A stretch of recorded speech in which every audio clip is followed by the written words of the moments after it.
Password police में। तो दोस्तों आज हम आपको बताएंगे संवैधानिक उपचारों का अधिकार।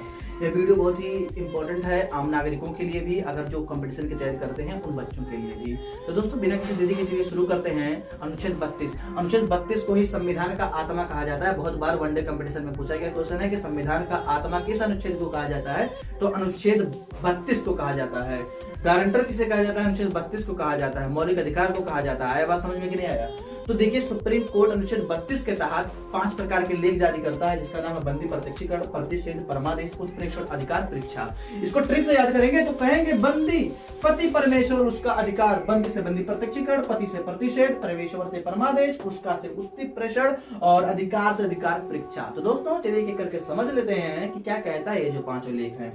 देखिए बंदी प्रत्यक्षीकरण का मतलब होता है कि जब कोई ऑफिसर अपने काम का अच्छे तरीके से पूर्ण रूप में नहीं करता है तो उस पर कौन सा लेख जारी किया जाएगा? बंदी प्रत्यक्षीकरण। जैसे कोई पुलिस ऑफिसर है, किसी मुजरिम को कैद किया और उस थाने में 24 घंटे से अधिक रख दिया बिना किसी वजह के, बिना कोई राष्ट्रीय त्योहार पड़े हुए, बिना कोई ऐसा काम से जो उसमें छुट्टी का समय जोड़ा जाए, ऐसा नहीं पड़ रहा है तो भी रख रहा है, उस केस में उसमें एक फर्क आएगा उसके सामने।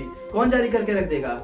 सुप्रीम कोर्ट कहेगा ये बाबू देखो ना दरोगा, तुम्हारे पास क्या फ्लैक्स आया है, बाप भेज दिया है कुछ और, तो वो कहता है बंदी प्रत्यक्षीकरण, जिसे 24 घंटे के अंदर आपने उस मुजरिम को न्यायालय नहीं पहुंचाया, इस केस में आपको सुनवाई की जाएगी आप पर। देखिए कितना बड़ा चीज होता है। दूसरा चीज प्रतिषेध और उत्प्रेक्षण, ये दो अधिकार ऐसे हैं जो स्वयं न्यायालय पर लग जाते हैं। अगर कोई निचली न्यायालय अपने अधिकार का उल्लंघन कर रही है तो उस पर उसके ऊपर वाला न्यायालय क्या करेगा?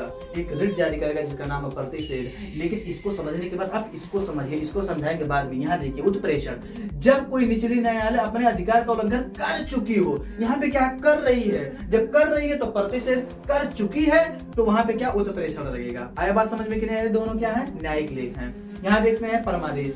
परमादेश क्या होता है? जब कोई अपने काम को अच्छे से नहीं करता है तो यह रिट जारी कर सकते हैं। जैसे मिस्त्री हुआ, अध्यापक हुए, पुलिस हुई है। मान लीजिए कोई पुलिस ऑफिसर है, अपने कामों को अच्छे तरीके से नहीं कर रहा है तो वहां पे क्या होगा? उसके पास एक रिट जारी किया जाएगा जिसे परमादेश कहेंगे। जैसे मान लीजिए अध्यापक होते हैं। अध्यापक क्या होते हैं कि स्कूल पे जाते हैं तो राजनीतिक बतवाते हैं। लड़कियां जो होती हैं, अध्यापक ही जो होते हैं, अध्यापिका जो होती है, लेडीज जो होती है, टीचर, वो क्या करती है? स्वेटर वेटर जो होता है सब जाके बुनने लगती है वहां पे, यानी कि अपना काम नहीं करती हैं बल्कि अपने घर का काम करती हैं। इस केस में क्या होगा कि आपको गवर्नमेंट देता है पैसा, किसके लिए? बच्चों को पढ़ाने के लिए। आप आए हैं अपना पर्सनल काम करने के लिए वहां। इसके कारण आपको एक देश जारी करेगा, अध्यादेश। और कौन सा देश है? परमादेश। आया बात समझ में कि नहीं आया?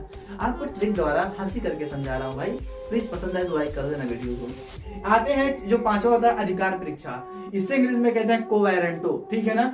जब कोई अधिकारी अपनी अधिकार से ज्यादा बोलने लगता है तो उस पर यह रिट जारी होता है। जैसे कोई पुलिस हो, आप देखो ना, पुलिस जो होता है जब आपका चेकिंग कराने आते हो तो चाबियां निकाल लेता है, उसके पास ये अधिकार नहीं है। चाबी निकाल ले आपकी बाइक का, वो अधिकार नहीं है। और एक बात बताते जाऊं, आप लोग बहुत सारा दुर्घटना घटा होगा, जब तक किसी कंधे पर 2 स्टार ना हो, जिसे दरोगा कहते हैं, जब तक ना हो तब तक आपकी चेकिंग कर ही नहीं सकता। समझ में आया कि नहीं आया? यानी कि जो देखे होगे 100 नंबर के बाइक में अगर दरोगा नहीं बैठा है तो आप उसकी चेकिंग मत करवाइए। जैसे कभी कभी ये तो फ्रॉड होते हैं, ऐसे बहुत फ्रॉड हुए हैं। जंगलों के किनारे ऐसे रहते हैं, हम लोग जाते हैं मान लीजिए बाइक से, तो कुछ वर्दी पहन कर ऐसे खड़े रहते हैं और आएंगे चेकिंग करने लगेंगे। तो दोस्तों मैं आपको बता दे रहा हूँ 2 चीजें। किसी जंगल के किनारे अगर कोई रोक रहा है तो आपके पास अथॉरिटी है कि आप वहां पे ना रुकें, ठीक है ना? आप वहां पे ना रुकें। दूसरी नंबर बातें कि अगर, ध्यान से समझना, अगर कोई 2 स्टार वाला चेकिंग नहीं कर रहा है तो वहां पे अपना गाड़ी मत चेक करवाइए। क्यों? क्योंकि अथॉरिटी दी गई है दरोगा को, जिसके पास 2 स्टार होता है। आया बात समझ में कि नहीं आया? ठीक है ना? तो ये होता है अधिकार परीक्षा। अगर ऐसा काम का उल्लंघन हो रहा है तो उस पर जो सुप्रीम कोर्ट होगा कौन सा लेख जारी करेगा? अधिकार परीक्षा लेख जारी करेगा, ठीक है ना? देखिए ये जो पांचों लेख हैं ये हाईकोर्ट भी जारी करता है। किस अनुच्छेद के तहत? अनुच्छेद 226 के तहत। किस अनुच्छेद के तहत? अनुच्छेद 226 के तहत। तो आपको अनुच्छेद 32 तक बता दिया गया है। 33, 34 और 35 अगला वीडियो मिलेगा। उसके बाद आएगा राज्य के नीति निर्देशक सिद्धांत या राज्य के नीति निर्देशक तत्व। तो दोस्तों यह वीडियो को कैसा लगा? वीडियो पसंद आए तो प्लीज वीडियो को लाइक कर दे, चैनल पे नए चैनल को सब्सक्राइब कर दे। मिलते हैं नेक्स्ट वीडियो में, तब तक के लिए थैंक यू, बाय बाय।